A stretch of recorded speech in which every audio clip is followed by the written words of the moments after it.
Hello বন্ধুরা, তোমরা দেখতে পাচ্ছ আজকে আমি বাড়িতে বানাচ্ছি ফুচকা চাট।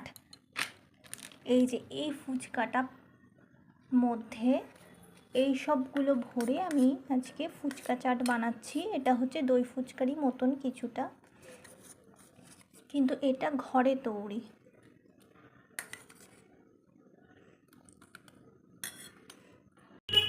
তো দেখতেই পাচ্ছ আমার ফুচকা চাট অলরেডি তৈরি। এর ওপর থেকে একটু চানাচুর দিয়ে দেবো।